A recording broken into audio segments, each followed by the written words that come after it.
why I left my toxic high school.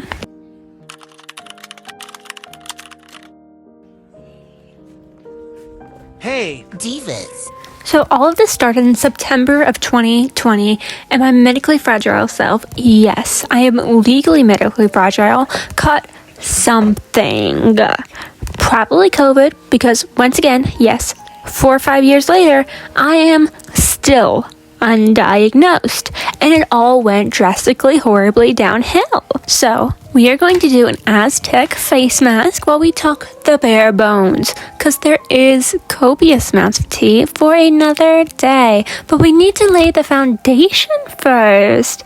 So this is all going to be about me becoming homeschooled halfway through sophomore year, straight out of public school. Once again, foundation work. So we're starting at the bare bones, starting in the beginning. 7th grade was 2019 to 2020 for me, aka pandemic times. I literally turned 13 a week after COVID was declared a national emergency, because it was declared a national emergency the March 13th, and I turned 13 on the 20th.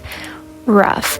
And already we were all kind of scared for me, because that was the same year I got diagnosed with an IgG deficiency and I got a 504 for school. Let me run those both down for you. An IgG deficiency is an immunoglobulin deficiency. So imagine that the IgG are bouncers, the club is my body, and the club goers are infections and viruses and all that happy. Well, the line is around the block, and bouncers are understaffed, and there's so many people in the club already being dealt with so many of the bouncers weak, the club goers around the block overtake them and let themselves in, and the club sets on fucking fire, and boom, you have me getting sick. And a 504 is a federally regulated, or at least it was, I don't know how it is under the Orange Man's administration anymore, document. A 504 is a federally regulated document that is used to help students go through school using accommodations to help them be at the same level as everyone else, even playing fields. So yeah, whatever, 2020 sucks for everybody, but fast forward to September of 2020, my 8th grade year in school. I'm literally double masking, not going near anyone other than my friends and family, and boom, I get sick. Like, I can't move out of bed, sick. And strep throat knocks me off my butt, but this was horrible. Worst thing I ever got, and I've been sick a lot. So I missed most of my 8th grade year. There's drama with my teachers, but it's whatever, because my mom worked at the school I attended. Once again, I'll get to it another time when I go over all my school drama. I barely managed to scrape by, but this time I start writing again. I enter my first writing contest. I win. My mom is kind of mad at me about it because I'm flunking math, but it's hard to pass when you're not given the opportunities to pass and succeed like everyone else. And that right there, it's hard to pass when not given the opportunities to pass and succeed like everyone else. Sums it all up.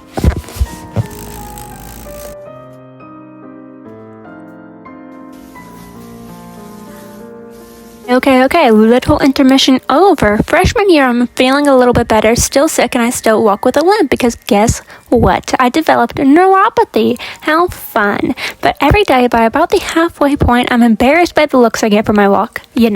Pity looks. I mean, think about it. When you're 14, it feels like everybody's looking at you, and there was plenty of times they were. I'm embarrassed I can't keep up in class when I always had been an honor student, and I'm physically sick from, being sick. So I had to leave every day, and eventually I get put on homebound. Homebound is when the school nurse and the counselor come to your home and discuss how you're not coming to school and all of this garbage, and if you're really sick enough, and then this whole process goes by and you get put on homebound, and 2 teachers, at least in my case, come once a week to your house to teach you, or rather assist. They are given instructions and assignments by your actual teachers, and they help with work. I had one for English and social studies and one for math and science. My homebound teachers, both, were super sweet. It was honestly kind of comical looking back, because one wore like a giant cross necklace and was super Republican, while the other knew my sister-in-law from church but was also really witchy and liberal. And the problem lied with mostly the teachers. The teachers were horrible to me frequently. Not all teachers. This is an A tab. All teachers are bastards. But remember that 504, that silly little thing, that legally binding document protected by federal law? Yeah, it was broken constantly. For example, the top 2 worst teachers I had, both my freshman year math teachers. My male math teacher was a douche to me. Turns out he was also a douche to many other people in his personal life. So that's why your daughter doesn't want to go to your house. My second semester math teacher, instead of replying to my emails that I only sent her during her planning period, would instead post TikToks. And these teachers were mean to me. They lied to my homebound teacher about my work and my work ethic and my parents. They lied on my name constantly. And in this just happy little coincidence and update, the same math teacher, nearly 200,000 followers on TikTok.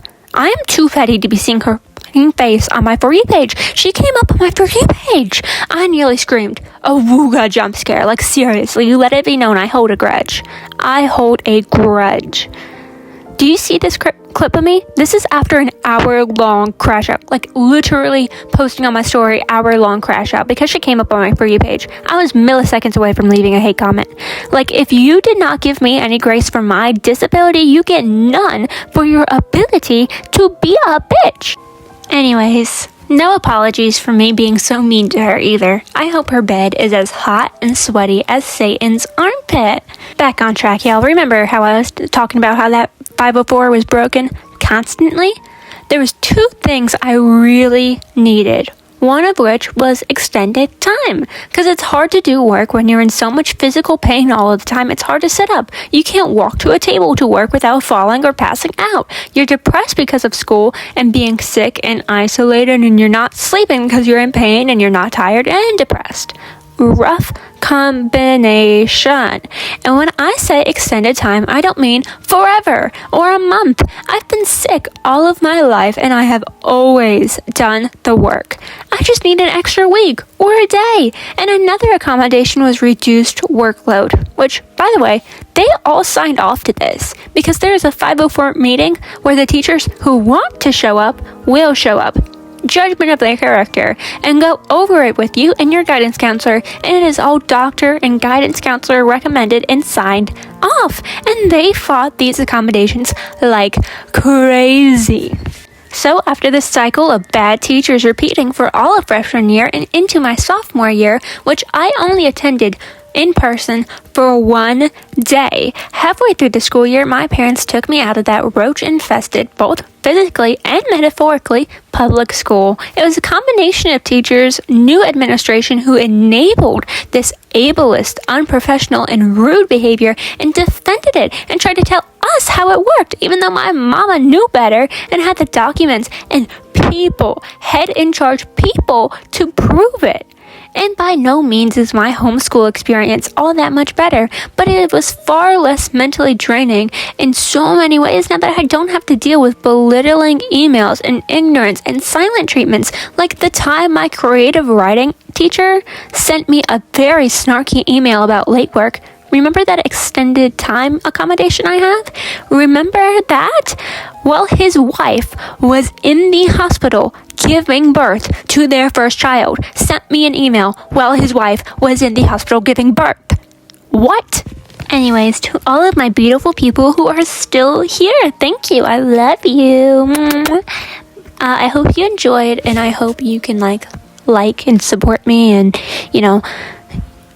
I swear we can build a parasocial relationship, okay? Stay with me, please.